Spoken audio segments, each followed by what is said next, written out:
Like और subscribe जरूर करें। कहानी अच्छी लगे तो कमेंट करें। कौवा और सांप। जंगल में ऊंची पेड़ की डाली पर एक कौवा अपने घोंसले बना के रहता था। उसी पेड़ के पास एक बिल में एक बड़ा डरावना सांप रहता था। एक दिन कौवे ने अपने घोंसले में अंडे डाले और वो खाना ढूंढने निकल पड़ा। अंडों की सुरक्षा के लिए घोंसले में कौवा नहीं था।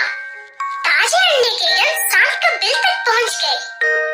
सांप अपनी भूख मिटाने के लिए अंडों की ओर पेड़ पर निकल पड़ा। अंडों की रखवाली करने के लिए कोई नहीं देखकर सांप ने झट से दोनों अंडे खा लिए। कौवा घोंसले पर लौटा तो वहाँ पे अंडे नहीं थे। अरे मेरे अंडे किसने चुराए? मैं उस चोर को बिल्कुल नहीं छोड़ूंगा। कौवे ने दोबारा अंडे डाले और अंडे चोरी करने वाले पकड़ने के लिए पेड़ की डाल पे छुप गया। थोड़ी ही देर में अंडों के गंध से सांप फिर से घोंसले की ओर आया और अंडे खाने लगा। कौवा गुस्सा में आकर बाहर निकला। तुम्हारी हिम्मत कैसे हुई मेरे अंडे खाने का? मैं तुम्हें नहीं छोड़ूंगा। तुम मेरे कुछ नहीं बिगाड़ सकते, समझे? अरे गहरे नट्टू ठहरे। अब देखना मैं तुम्हारा क्या हाल करता हूँ। काले कौवे मत कर ज्यादा काऊ काऊ, किसी बच्चे को जाके डराओ। सांप हंसते हंसते वहाँ से निकल जाता है। कौवे को ये समझ नहीं आता कि वो सांप को कैसे सबक सिखाए। तभी उसे अपने दोस्त लोमड़ी की याद आती है। अरे क्या हुआ? तुम इतनी उदास क्यों हो भाई? दोस्त, एक बड़ा सांप मेरे सारे अंडे खा जाता है। मुझे उसे सबक सिखाना है, मगर उसके सामने मैं अकेला नहीं कर सकता। अच्छा तो ये बात है, मैं तुम्हारी मदद करूंगा, डरो मत।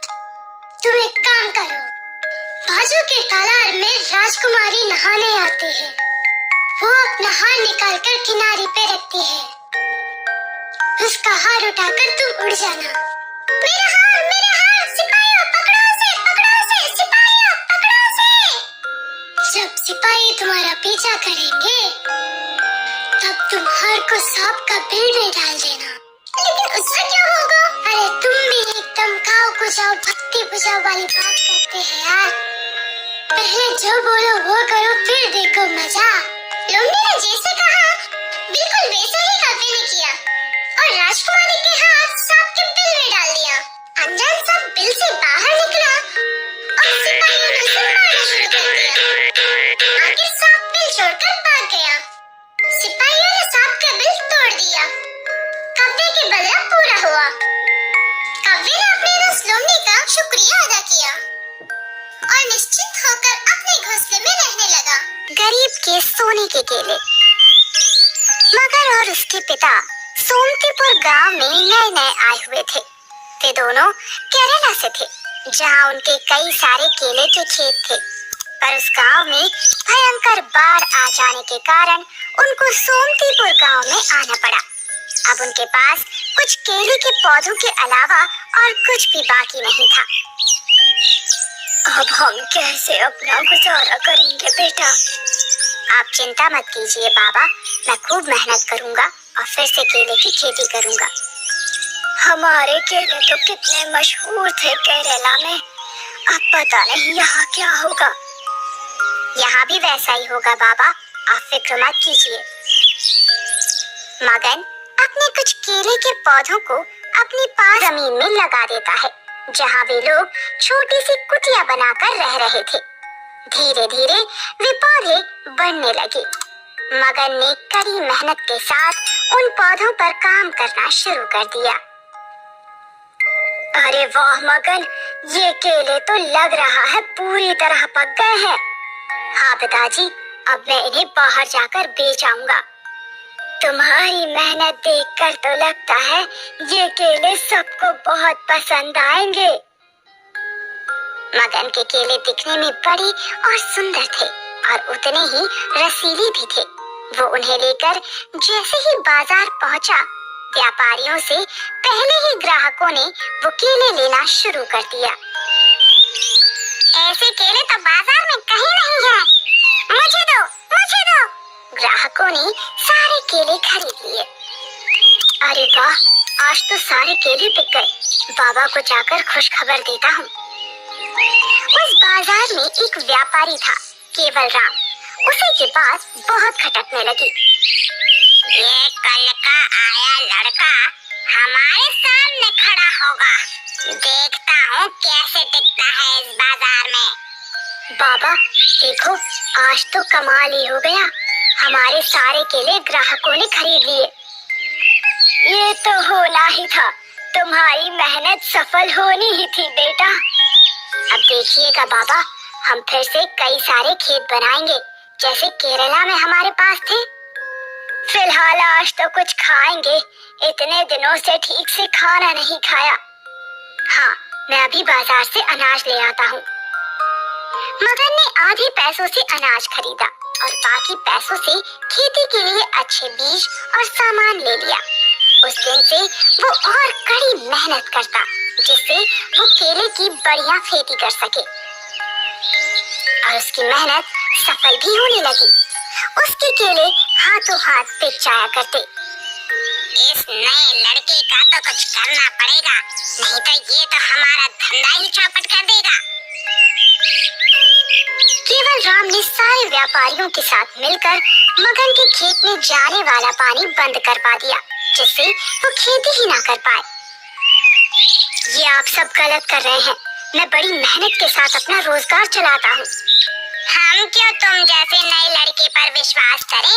अब देखते हैं बिना पानी के कैसे खेती कर पाते हो।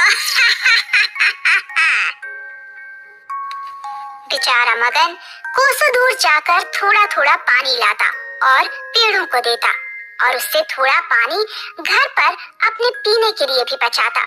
पर इससे उसके पेड़ सूखने लगे, क्योंकि उन्हें सही मात्रा में पानी नहीं मिल पाता था। बेटा मगन, लगता है हमें ये गांव भी छोड़ना पड़ेगा। पता नहीं हमारी किस्मत में क्या लिखा है। आप उदास मत होइए बाबा, मैं कुछ ना कुछ तो जरूर कर ही लूंगा। मगन रोज इतनी दूर जाकर पानी लाता और अपने केले के पेड़ों को बचाने की कोशिश करता रहता, पर धीरे धीरे उसके पेड़ सूखते जा रहे थे। एक दिन रोज की तरह मगन दूर गांव से पानी भर ला ही रहा था कि उसने देखा कि एक बूढ़ी औरत जो ठीक से चल भी नहीं पा रही थी, वो पानी भर रही थी। तो उसने उसे अपना पानी दे दिया। बूढ़ी औरत कहती है, तुम बहुत अच्छे हो बेटा, आज के जमाने में कौन किसकी मदद करता है। मेरी मदद भी किसी ने नहीं की माँ जी, इसीलिए जानता हूँ जब कोई आपकी मदद नहीं करता तो कैसा लगता है। भगवान तुम्हारा भला करे बेटा। मगन के इस काम को एक साधु ने देख लिया, जिससे वो बहुत प्रभावित हो गए और उसके पास आकर बोले, मैं तुमसे बहुत अधिक प्रसन्न हूँ पुत्र, मैं तुम्हें कुछ देना चाहता हूँ। बोलो तुम्हें क्या चाहिए। मैं तो बस चाहता हूँ मेरे केले की खेती अच्छी हो। ये लो जल, इसे अपने किसी भी एक केले के पौधे में डाल देना, तुम्हारे सारे दुख दूर हो जाएंगे। मगन वो जल का पात्र लेकर अपने खेत में पहुंचा। उसने एक छोटे से केले के पौधे में उसे डाल दिया और वहां से चला गया। और जब उसने दूसरी सुबह आकर देखा तो उसे अपनी आंखों पर विश्वास ही नहीं हुआ। वो पौधा बड़ा पेड़ बन चुका था और उसमें सोने के केले लगे हुए थे। मगन, अब हम इन सोने के केलों का क्या करेंगे बेटा? बाबा, मैं इन्हें बाजार में बेच आऊंगा और उससे हमें बहुत सारे पैसे मिल जाएंगे। मगन सोने के केलों को बाजार में बेच आया, जिससे बहुत सारे रुपए मिले, जिससे उसने एक बड़ा घर और अपने लिए खेतों के लिए अलग से पानी का कुआं बनवा लिया, जिससे उसके खेत फिर से हरे भरे हो गए और उसने धीरे धीरे बहुत सारे खेत खरीद लिए। मगन, अगर हमारी तरक्की को रोकने के लिए फिर से केवल राम ने कोई चाल चली तो हम क्या करेंगे बेटा? आप चिंता मत कीजिए पिताजी, ये जादुई सोने के केले जो भी इन्हें बुरी नियत के साथ चुराएगा उसे ये खुद सबक सिखा देंगे, ऐसा मुझे उस साधु ने ही बताया था। फिर तो केवल राम को इस बार बहुत अच्छा सबक मिल जाएगा। ऐसा सड़क छाप को क्या मिल गया, पता करना पड़ेगा। मगन के सोने के केले आखिर केवल राम को दिख ही गए। ये पेड़ तो मैं ही ले जाऊंगा यहाँ से, देखता हूँ ये लड़का मुझे कैसे रोकता है। केवल राम चोरी से बड़े से कुल्हाड़ी के साथ उस सोने के पेड़ को उखाड़ने के लिए जैसे ही आगे बढ़ा तो बहुत सारे केले के छिलके उसके सामने आ गए, जिससे वो गिर पड़ा। मेरी कमर टूट गई रे। जब वो फिर से उठा तो सोने के केले पत्थर के बन गए और उसके ऊपर गिरने लगे। अरे ये क्या हो रहा है? मेरा सर ही फूट गया इन पत्थरों से। अब समझ आया बाबा, मैंने कहा था ना, बुरी नियत वालों को ये जादुई सोने के केले खुद ही सबक सिखाएंगे।